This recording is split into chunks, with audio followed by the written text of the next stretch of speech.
AP రాజధాని అమరావతికి ఇవాళ బిగ్ డే. కూటమి ప్రభుత్వం అధికారంలోకి వచ్చాక రాజధాని పనులు ప్రారంభానికి చేస్తున్న ప్రయత్నాలకు ఊతమిచ్చేలాగా కీలక ఒప్పందం జరిగింది. రాజధానికి 11,000 కోట్ల రుణం ఇవ్వనుంది హడ్కో. ఈ మేరకు CRDA తోటి హడ్కో ఒప్పందం చేసుకుంది. దీంతో అమరావతి నిర్మాణ పనులు పరుగులు పెట్టనున్నాయి. అమరావతి రాజధాని నిర్మాణం కోసం నిధులు సేకరిస్తోన్న ఏపీ ప్రభుత్వం హడ్కోకు పంపిన ప్రతిపాదనని జనవరిలోనే ఆమోదించారు. ఈ మేరకు జనవరి 22న ముంబైలో జరిగిన హడ్కో బోర్డు సమావేశంలో నిధుల మంజూరుకు అంగీకారం తెలిపారు. ఇవాళ ముఖ్యమంత్రి చంద్రబాబు సమక్షంలో హడ్కో CRDA ప్రతినిధులు ఒప్పందం చేసుకున్నారు. హడ్కో రుణాన్ని ప్రభుత్వం భవిష్యత్తులో వాయిదాల రూపంలో తీర్చాల్సి ఉంటుంది.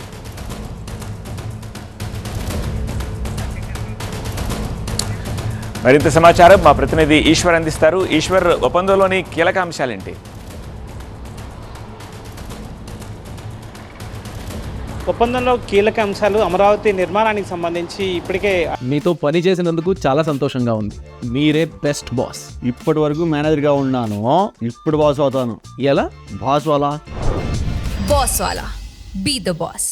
అనేక సార్లు CRDA వెళ్ళి హెడ్కోతో సంప్రదింపులు జరిపింది. అమరావతి నిర్మాణానికి హెడ్కో సహకారం అందిస్తా అని చెప్పి మొదటి నుంచి చెప్తూనే వస్తుంది. సాధారణంగా హడ్కో ఇట్లాంటి హౌసింగ్ ప్రాజెక్ట్స్కి సపోర్ట్ చేస్తుంది. సో అమరావతి భవిష్యత్ దేశ నగరాల్లో ఒక కీలకమైన నగరం కాబోతుందన్న భావన హడ్కోలో కూడా కలిగించే ప్రయత్నాన్ని ఆంధ్రప్రదేశ్ అధికారులు చేశారు. దీంతో ఆంధ్రప్రదేశ్ అధికారులు ఇచ్చిన ప్రజెంటేషన్కి తిరిగి లోన్ రీపేమెంట్కి వచ్చే వాళ్ళకి సంబంధించిన రెవెన్యూస్ కానీ ఎట్లా రీపేమెంట్ చేస్తామని చెప్పిన దానికి సంబంధించిన ప్రోగ్రామ్ మీద వాళ్ళు పూర్తిగా సాటిస్ఫై అయ్యారు. దీంతో ఈ నేపథ్యంలోనే దానికి 11,000 కోట్లను శాంక్షన్ చేస్తూ నిర్ణయం తీసుకున్నారు. దానికి సంబంధించి ఈరోజు కీలక ఒప్పందం జరిగింది. సో దీంతో ఒక్కసారిగా ఇప్పటికే వరల్డ్ బ్యాంక్కి సంబంధించిన కావచ్చు, లేకపోతే ఏషియన్ డెవలప్మెంట్ బ్యాంక్స్ కావచ్చు, ఇట్లాంటివన్నీ ఇప్పటికే లోన్ శాంక్షన్ చేస్తున్నాయి. అడ్వాన్స్గా కొన్ని నిధులను ఇచ్చేందుకు సిద్ధమై ఉన్నాయి. సో త్వరలోనే ఆ నిధులు కూడా రాబోతున్నాయి. ఇక టెండర్ల ప్రక్రియ కూడా దాదాపుగా పూర్తయింది. రేపు కేబినెట్ కీలకమైన సమావేశం జరగబోతుంది. ఆ కేబినెట్లో L1 ఎవరైతే దక్కించుకున్నారో వాళ్ళందరికీ సంబంధించిన టెండర్ల ఆమోదానికి కూడా కేబినెట్ తెలపబోతుంది. ఈ నేపథ్యంలో ఇకపైన మంచి ముహూర్తాన్ని చూసి ఇక అన్ని ప్రారంభోత్సవానికి సిద్ధమవుతున్న నేపథ్యం అయితే కనిపిస్తుంది. ప్రధాని కూడా రీలాంచ్కి, అమరావతి రీలాంచ్కి ప్రధాని కూడా రాబోతున్నారు. ఏప్రిల్ 15 టెంటేటివ్గా డేట్ ఫిక్స్ అయింది. ఏప్రిల్ 15 నుంచి ఈ కార్యక్రమం జరగబోతుంది. మరొకవైపు అన్ని ఇన్ఫ్రాస్ట్రక్చర్కి సంబంధించిన దాదాపు అన్ని ప్రాజెక్టులకు సంబంధించి ఇప్పటికే పెద్ద ఎత్తున టెండర్ల ప్రక్రియ కూడా పూర్తయింది. కాబట్టి ఇక రీలాంచింగ్కి సంబంధించిన ఏర్పాట్ల మీద దృష్టి పెట్టింది ఆంధ్రప్రదేశ్ రాష్ట్ర ప్రభుత్వం.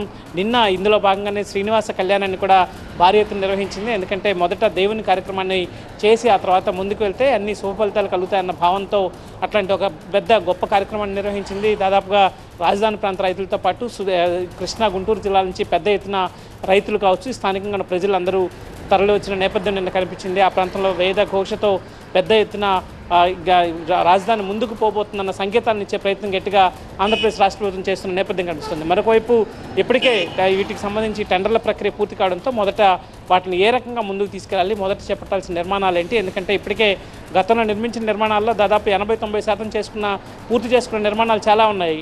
ఉదాహరణకి ఆల్ ఇండియా సర్వీసెస్ ఆఫీసర్స్కి సంబంధించింది కావచ్చు, లేకపోతే ఎమ్మెల్సీలకు సంబంధించిన క్వార్టర్స్ కావచ్చు, ఇవన్నీ దాదాపు 80% పూర్తయి ఉన్నాయి. సో వాటిని కేవలం ఏడాది లోపల పూర్తి చేయాలని వాళ్ళకి టార్గెట్ పెట్టుకున్నారు. అదే సమయంలో కొత్తగా హైకోర్టు కానీ, అసెంబ్లీ కానీ శాశ్వత భవనాలు నిర్మించేందుకు దాదాపుగా 3 సంవత్సరాలు టెన్యూర్ పెట్టుకున్నారు. సో ఓవరాల్గా 3 సంవత్సరాలు టార్గెట్ పెట్టుకుని 3 ఏళ్లలో ఇది పూర్తి చేయాలి. 2027 డిసెంబర్ కల్లా పూర్తి స్థాయిలో వీటిని కంప్లీట్ చేయాలన్న లక్ష్యంతో ఆంధ్రప్రదేశ్ రాష్ట్ర ప్రభుత్వం ముందుకు వెళ్తుంది. దానికి సంబంధించిన ప్రక్రియని స్వయంగా ముఖ్యమంత్రి దగ్గరుండి పర్యవేక్షిస్తున్నారు. ఈ నేపథ్యంలోనే ఈ రోజు కూడా ఆయన సమక్షంలోనే ఈ ఒప్పందం జరిగింది. సో ముఖ్యమంత్రి స్వీయ పర్యవేక్షణలో జరుగుతున్న ఈ కార్యక్రమం పట్ల రాష్ట్రం అంతా పెద్ద ఎత్తున ఎదురు చూస్తున్న నేపథ్యం కనిపిస్తుంది. రైట్ ఈశ్వర్.